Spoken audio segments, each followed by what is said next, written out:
Welcome to Break Into Tech Show with Professor Temi Akinwumi of My IT University, a multi-award winning tech CEO, career coach, and mentor.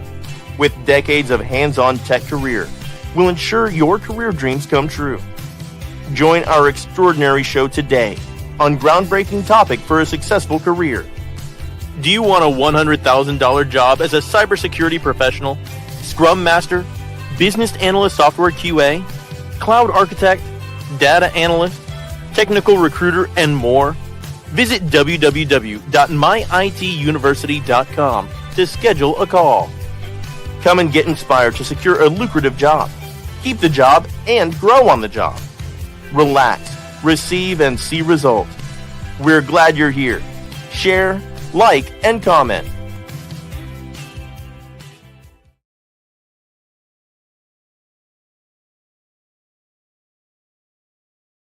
Hi, everybody. I hope you're all doing well today. Thank you for joining. I can see a lot of my lovely people joining me right now. Olusheyi, good morning. Can you all hear me very well? Thank you. Thank you so much for joining today. I really appreciate your time. And also, I have here with me Kystrom Academy. Thank you so much, guys, for being here. I was having some technical difficulty, but now everything is A-okay. Thank you so much. Thank you for joining. And also, we have F1. F1, is that Eunice? Welcome. Thank you so much. Can you please share with all our lovely people to make sure that they can see us, hear us, and join us today? And I hope you guys that joined last week, I hope you enjoyed the show. And I hope that you also enjoy the gift that you got. Today is going to be powerful. Thank you. Welcome. Today is going to be powerful because we are going to be looking at third-party risk management. And also, in addition to that, hi, Juliet, welcome. In addition to that, we are going to be looking at our program. Yes, excellent. I'm glad you enjoy the gift. So let's have our pen and notepad ready because we are going to learn a lot today. We are looking at third party. Okay, so that's what we're going to be looking at. And for people that are just joining us, thank you for joining. This is your Break Into Tech show. If you look on our platforms, you will notice that we have more than 420 videos on YouTube, on LinkedIn, on Instagram.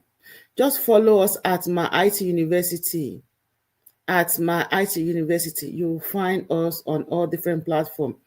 But if you want to see all our resources on one location, go on YouTube. And when you get on YouTube, just search for Professor Temi. Professor Temi, you'll find 400 plus videos screaming at your face. And they're all about interview preps, resume optimization, LinkedIn optimization, search for jobs. They are all more of job readiness support. And also interviews with our engineers that have broken into tech here over the years. I interviewed them, current interview, past interviews. So on this platform, we've had more than 1,000 plus people break into cybersecurity and other areas of tech. But cybersecurity GRC is one of the easiest way to break into tech.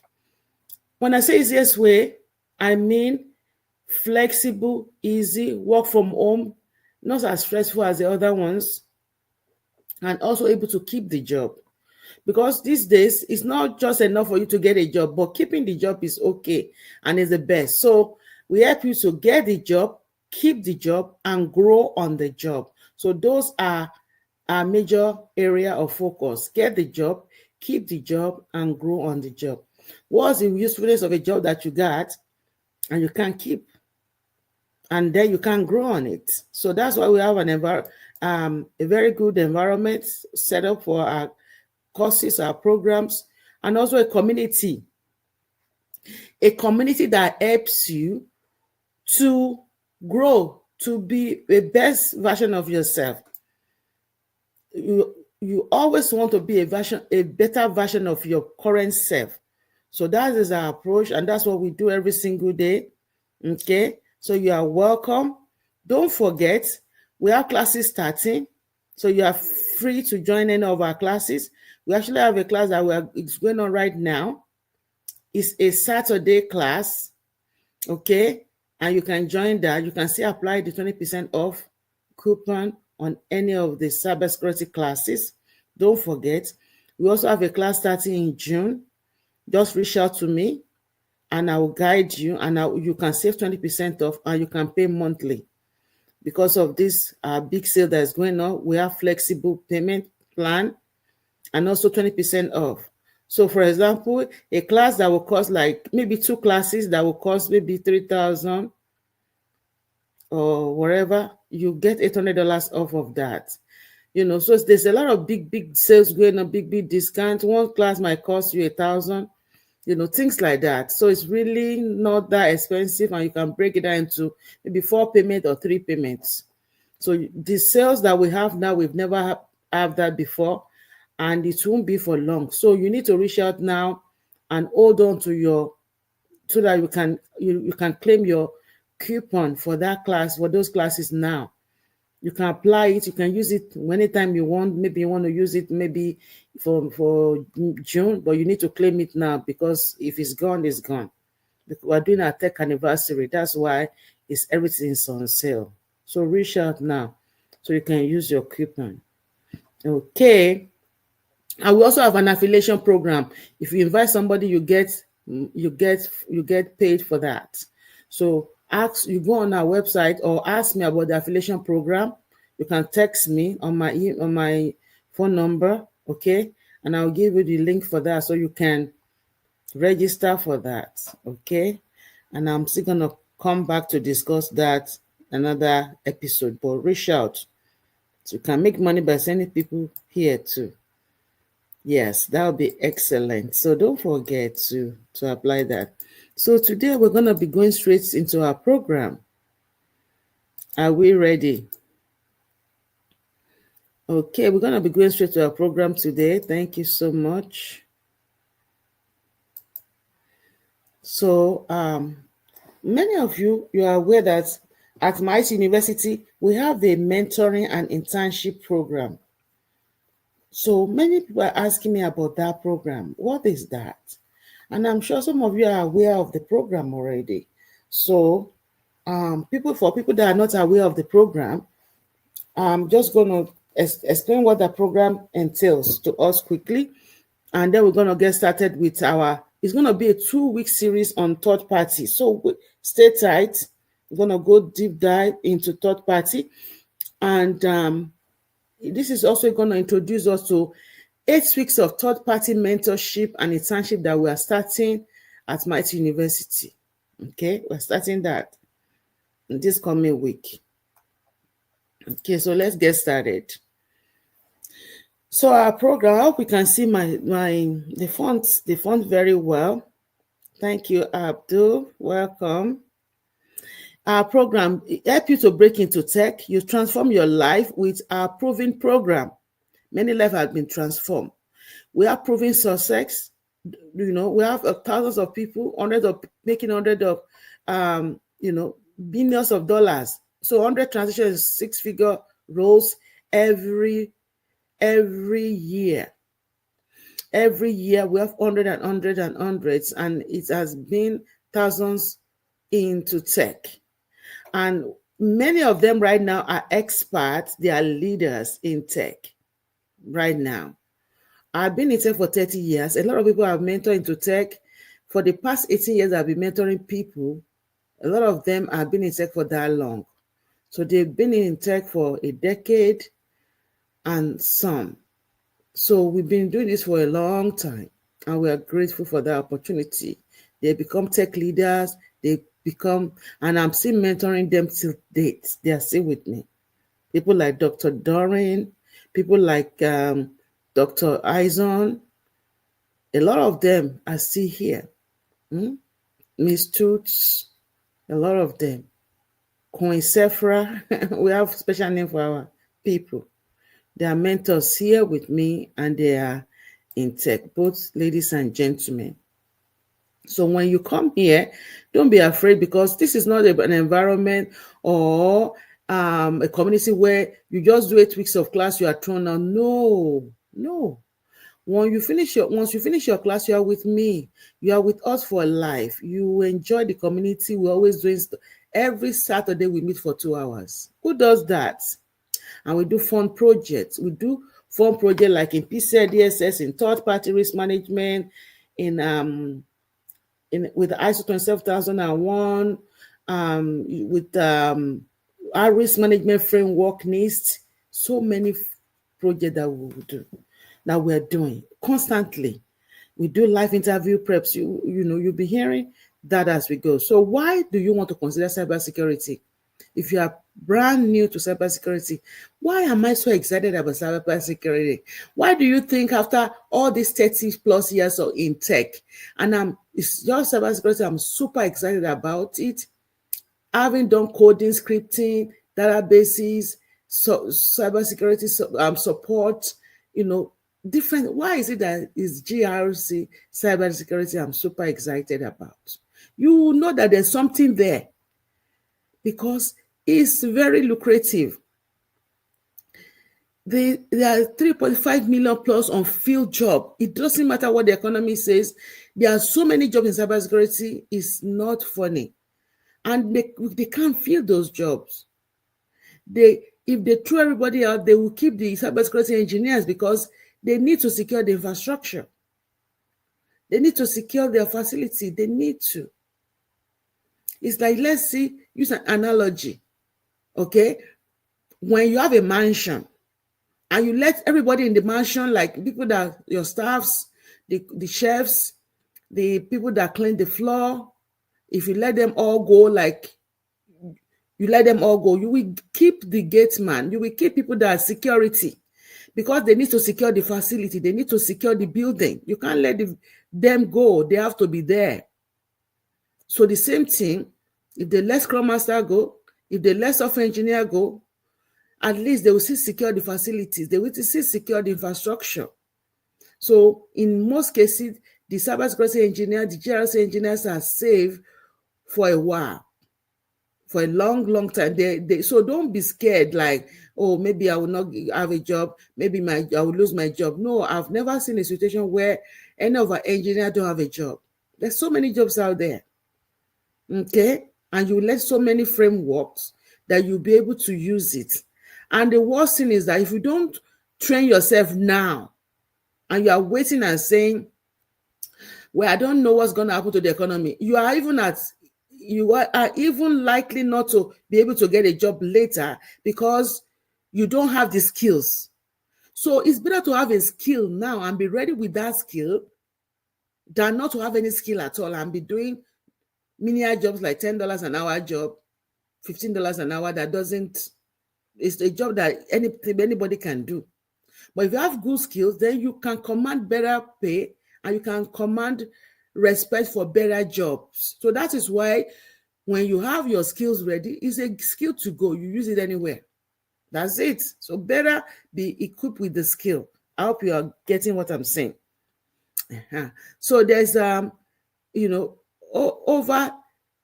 10.5 trillion, cybercrime cost. So the people need to protect their infrastructure. Okay, and 100% job security, like I mentioned. These are research. I don't make up these numbers. These are from research. Okay, so they pay higher salary, and growth opportunity is, you cannot compare that. You can't phantom the kind of growth you can have when you break into mid-level role in cybersecurity. You're not going to even be starting from scratch. No, I'm going to help you break into mid-level role. Okay, and with Mighty University, we are global tech career program, hands-on, like I mentioned, hands-on and instructor-led. live support and flexible learning. Very, very important. The classes are live. It's not one of those classes that you go and then it's just you watching the video. No, it's live. It's real world scenario. You have expert mentorship, career preparation, and interview training, okay, that we're going to be having. So stay tight. We're going to be, starting our interview prep. I just want to mention to you what our program entails so that you will know. We have stakeholder program with Toyota. But as some of you probably here been on some of the program, Bank of America, Pfizer. Under the Toyota program, it was a third-party risk management program. Toyota was one of the stakeholders. Okay, we have Bank of America, one of our programs for the PCI DSS. The Pfizer one was one of the programs we have with ISO 27001. We have Walmart, we have Visa, we have Starbucks. These are different projects that we have done here, and we have more. I can fill this place with the projects we are doing. So it's not enough for you to go for a training program where you don't even have any hands-on experience or real-life stakeholders supporting your endeavors. So we have stakeholder use cases project that we do here. For each of these are for like 8 weeks, different projects. So that's why in the community, you learn a lot and you can apply it to real life. Okay? And also, we look into Security Plus. We really learn it deeply. Okay? And practicals, GRC Foundation, framework training, SIM tools, and all of that are included. Like I already mentioned, all these areas. Okay, so there are a lot of testimonial. You can also check it out on our website. People that are broken and got good jobs. Okay, so they're highly lucrative. Okay, so let's get started. With that third-party risk management interview prep. And what you will notice here is that I'm going to be breaking it down, and I'm going to be using a STAR method to explain it. Okay. Are we ready? The first question. So when you go for interviews, you want to be able to understand what is third-party risk management and why is it important. So I'm going to use a case study to explain this to you. Okay? The company I'm going to be using today is called Bright Pharmacy Incorporated. And the reason why I'm using Bright Pharmacy Incorporated is because I want you to know that there's no industry that don't need a cybersecurity analyst.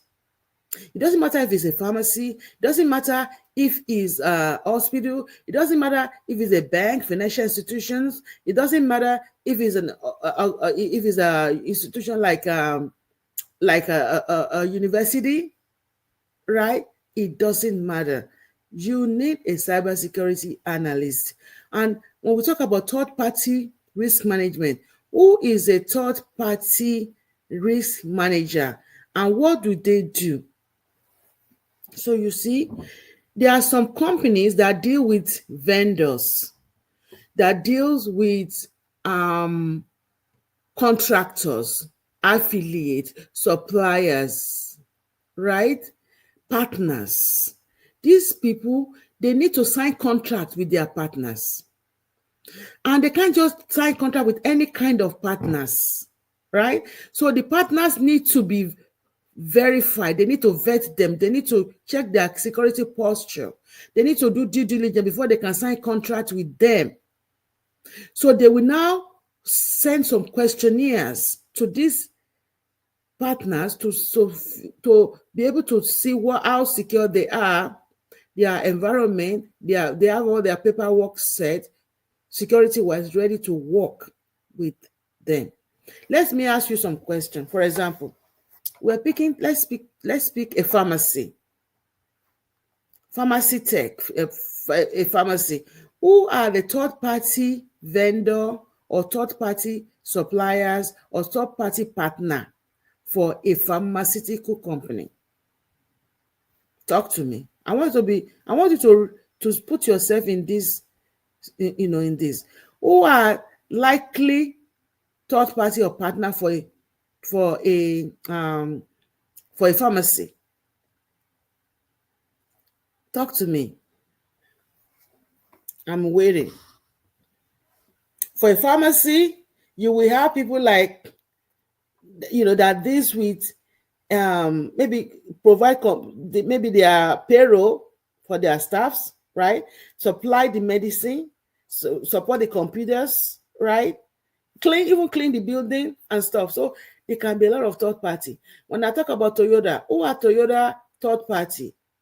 Toyota third party can be tires like Goodyear tire, Michelin tires, the glass, the steel producers, the customers, the suppliers that supply different, material for production, or that support services. Their support services, they need to sign contract. All these are their third party. So before they can bring them on board, there are process involved. So that's what we call third party risk management. Okay. Can you guys hear me? I want to make this interactive. Are we with me? If you are with me, give me a yes. Give me a yes. Make sure that you are still here with me and you are ready. So let's discuss. While waiting at Bright Pharmacy Inc., we rely. Okay, very good. Thank you. Okay, very good. Thank you. So, okay, thank you. So we rely on multiple third-party software vendor to manage sensitive patient data. Because when you are dealing with a pharmacy, you are dealing with patient data, which has to do with HIPAA compliance, and you need to make sure the data is secured. So that is it. You are dealing with software vendor to manage sensitive data. So this has to do with their software vendors, the third-party software vendor. So what's the task involved? So when I say the STAR method, for people that are new, STAR method means situation. In this situation, because they will ask you the scenario question in interview. In this situation, what are you going to do? Then that's the task, what you are going to do, the actions, you break it down, and then the results, always. So think about it, put yourself in that shoe. So I was responsible for evaluating vendor risks during a platform migration, meaning that they are trying to migrate their data, the data and the software from the current legacy system into a new environment. So you might be responsible for evaluating vendor risk during the platform migration that they're trying to do. Action: I conducted assessment using NIST iTrust-based controls. So when you have NIST control or iTrust control, so you use all this control to guide you into assessing, the platform. Now I always tell you, when you are doing assessment or doing any of this framework, you are assessing pretty much the people, the process, and their technology. And when you are implementing control, those are the same thing. So when you implement the control, we assess the control to make sure that the control is effective over a period of time, will remain effective. So the results. The process revealed a cloud vendor with weak encryption protocol. Okay, so and prompt renegotiation of data security terms. Because they were assessing these controls, they noticed a weak encryption protocol. So can you explain to me, under encryption, what types of encryptions do we have? And what are that I've trained some of you in class? Give me an example of an encryption algorithms or protocol that is the best. Talk to me. Who's ready for that? Encryption is under cryptography. Under cryptography, we have encryption and hashing. And under encryption, we have symmetric and asymmetric encryption. Under symmetric encryption, we have different ones and we have different asymmetric. Have you ever heard of the AES 256? That's one of the most powerful great encryption algorithm you can use. Note that. So here they notice a weak encryption and they're renegotiating those controls. They were trying to make sure they use strong encryption, because if they don't, there will be confidentiality issue. Data will get exposed to unauthorized individual or systems, or system acting on their behalf. Are we following me? These are examples you can use when you're going for a third-party interview. And even if they don't ask you, these are examples you can use to tell them you have done things like this. Are we following me? You're getting free classes now. Question 2. How do you assess the cybersecurity risk of a third-party vendor? And all these questions are coming from my book series. You know, my book series on our website, they are coming from that. So you can get the book series, the 5-book series. This is on the second book series that talk about the third party, and all the frameworks are on book 2. Frameworks book, navigating the framework. Okay. So how do you assess the cybersecurity risk of a third party vendor? Okay, so we are looking at how to assess. So now the STAR method. Okay. Okay, and if you want to ask any question, please feel free to ask them. So situation.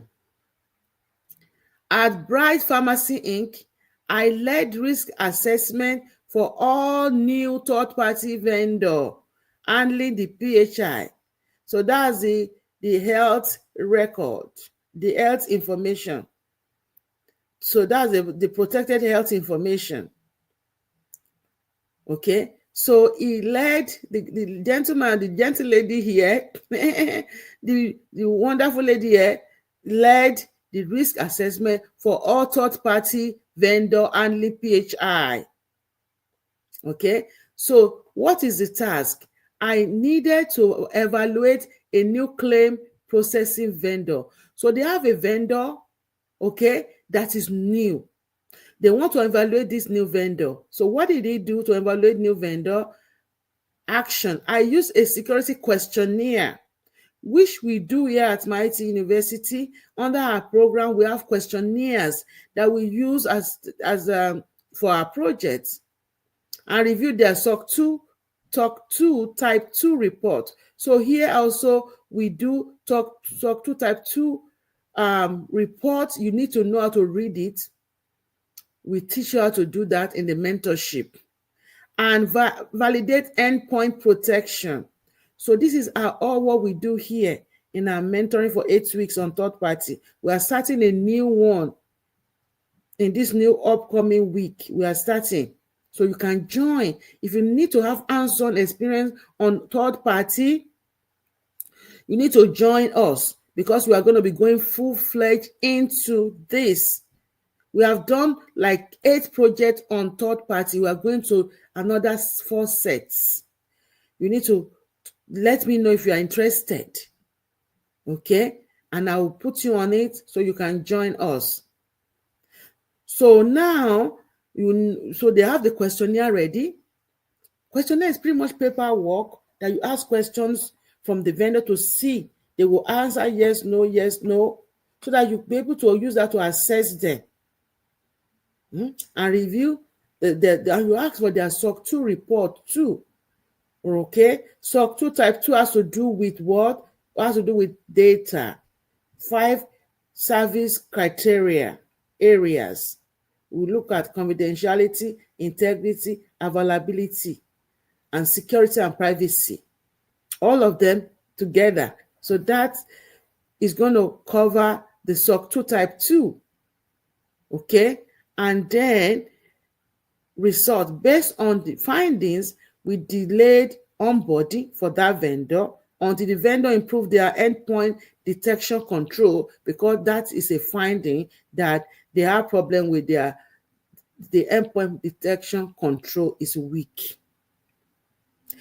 These are all what we do in the internship, guys, life.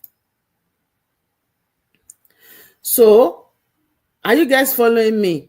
Question 3. These are examples, guys, that you need to really write down because you're going to use them in your interviews. Question 3. Describe a time you help mitigate a third-party risk. You can't just say you did something and don't even know what example to give them. You don't even know what to tell them. And it's not enough to tell them, but to do it in class so that when you do it in the mentorship, in the internship, you will not forget. You need to be hands-on. That's why you can't get a job here, because you are not hands-on. You didn't do it. You just knew about it, and it's not enough. So let's look at this scenario now. A compounding lab partner for Bright Pharmacy had outdated authentication mechanism. Authentication, you have to authenticate to log into the system. Username, password, you authenticate. IAAA, identity, authentication, authorization, and auditing. You'll be able to audit. So your identity is your username. Your authentication with your password, you're able to authenticate. Then authorization, you are authorized to, based on your privilege. You're authorized to do that certain thing on the system. And then accounting, we're able to monitor your activities. So task, I needed to document and drive mitigation action. That's what you want to do. Everything has to be documented, and you need to find, how do you mitigate this situation? So, A, action, I work with our compliance and procurement team to require multi-factor authentication and data encryption. Okay, so multi-factor authentication is multiple factor. For example, username and password is not enough. Now you decide to add, maybe they send it, you set them in such a way that they will have to send you a code to your Google Authenticator app, or they send it to your phone or email. They might add that, right? It might be one-time passcode, whatever mechanism they set up to make sure that it's not only username and password only. They can also have multiple factor authentication or biometrics, okay, different ways, and also make sure that their data is also encrypted. And the result, the vendor implemented the control within 45 days, significantly lowering our risk exposure. Because if we didn't lower the risk exposure, now we are likely going to be at risk, because there's a likelihood, and if it happens, that means it's going to have an impact on us. We don't know if the impact is going to be low, moderate, or high yet, but it's may have a significant impact when we're talking about data encryption and authentication. Outdated authentication mechanism is a big problem. Okay, that anybody can log into the system anyhow, number one. Number two, they can have access to any data anyhow because of encryption problem. That's double jeopardy, guys. Are we following me?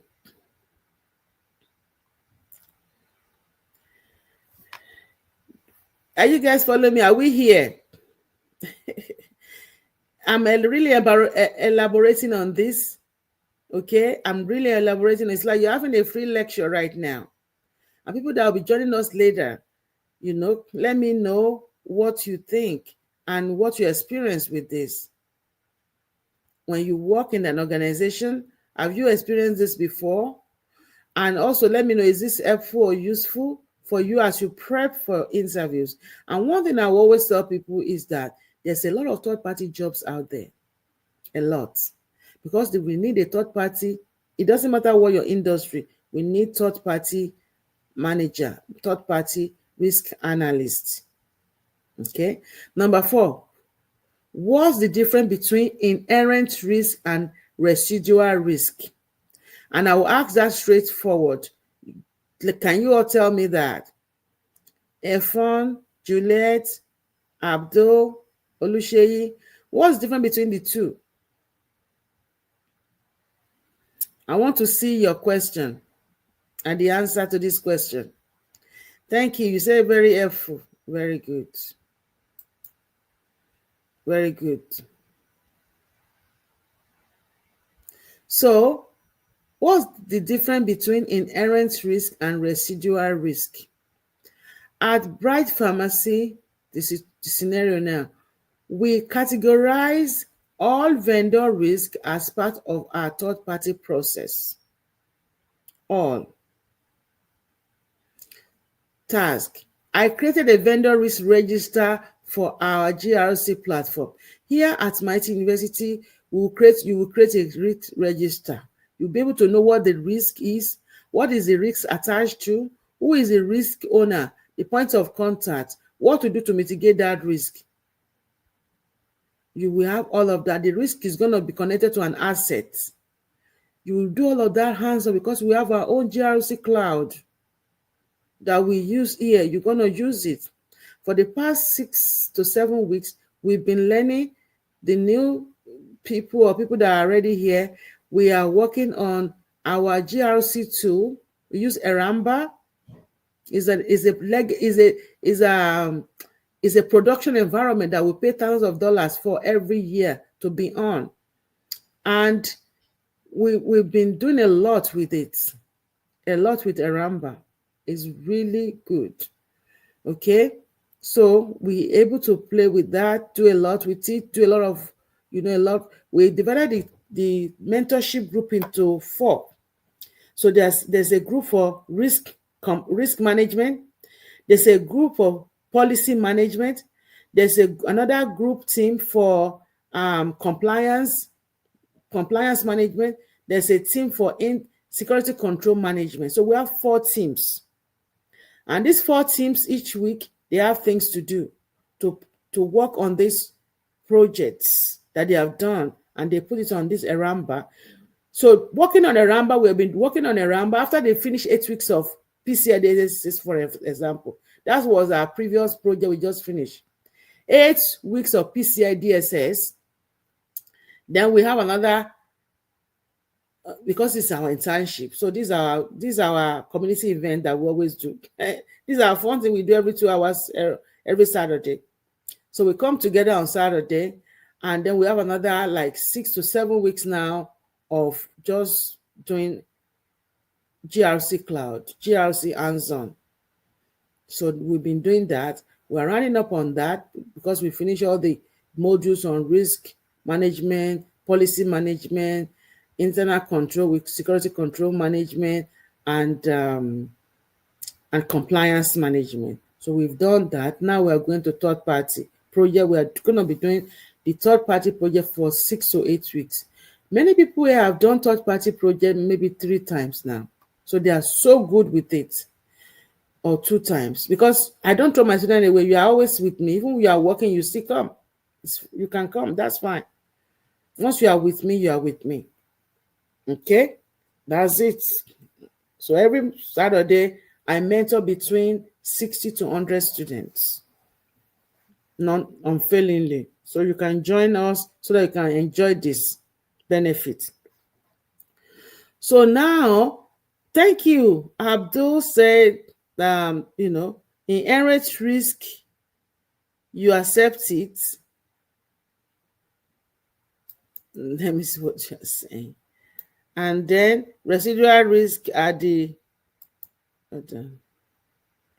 remaining low impact risk. Okay, I will put it like this, Abdul. I'll put it like this. Let me put it like this. Inherent risk are raw risk. Risk before you apply any control at all. Before you apply any control at all, before you did anything, when you say something is as risk, raw risk, this is the risk. For example, let's even use things around us. Okay, let me use something similar to tech. When you are hired to work on a project and you are not trained, you don't know nothing about that project, and they just throw you there and say, try your best. The raw risk is that you are not trained, they did not apply the 80 control, you are not trained, awareness and training is 80. You are not trained, so you are raw. Anything can happen because we are just betting on whatever. So that's raw. That's raw risk that can happen.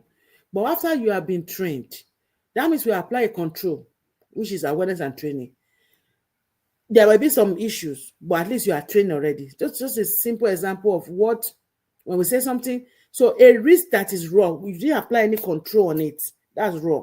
But after you apply a control, there's leftover risk. That is residual risk, is a leftover risk.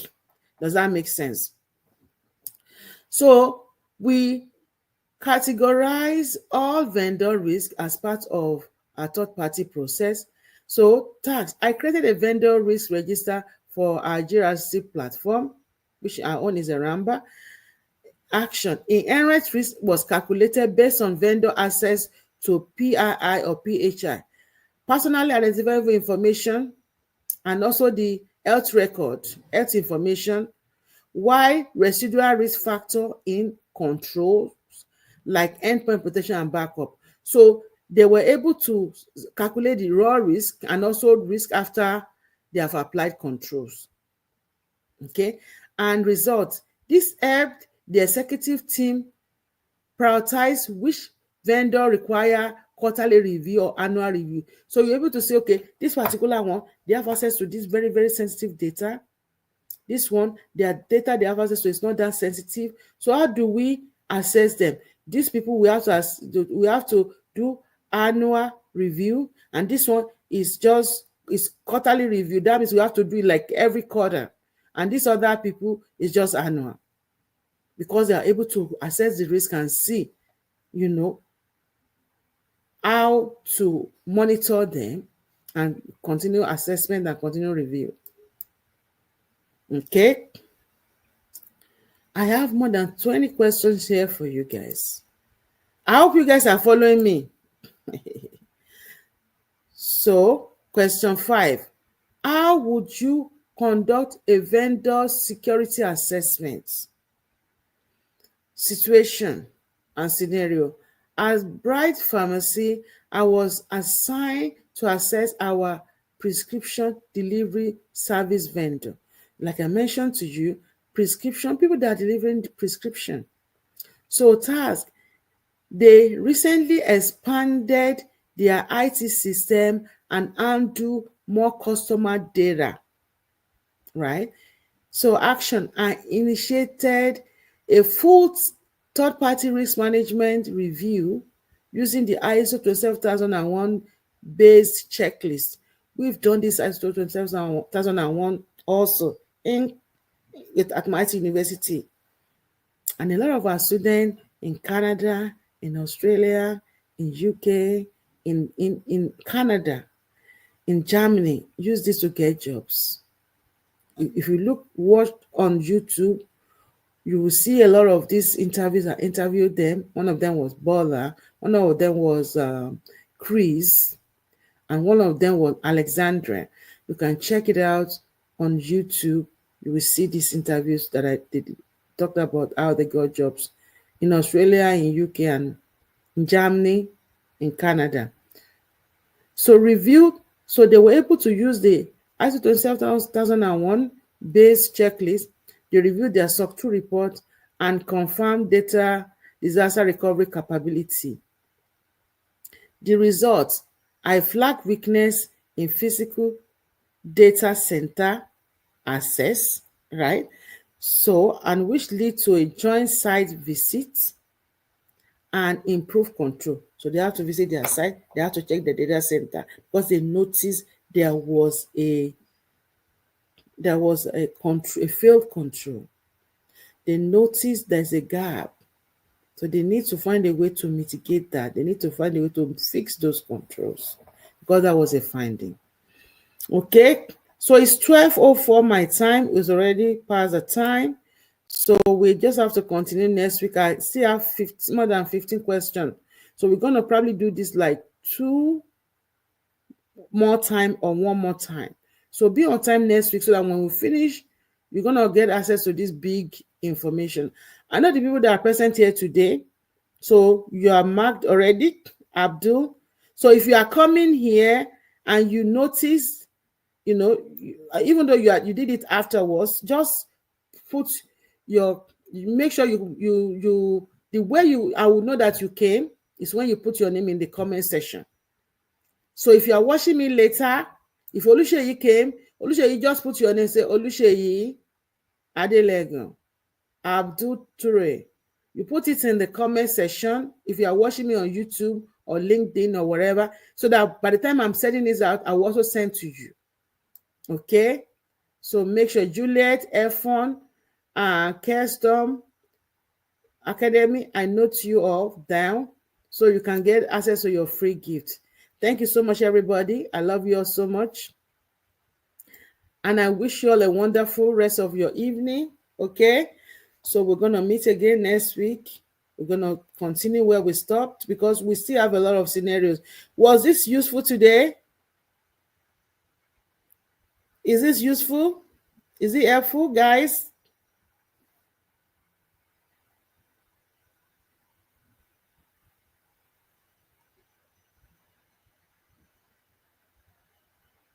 Is it helpful?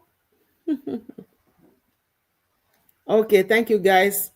Have a wonderful day, everybody. I'll see you all next week. Okay, love you all.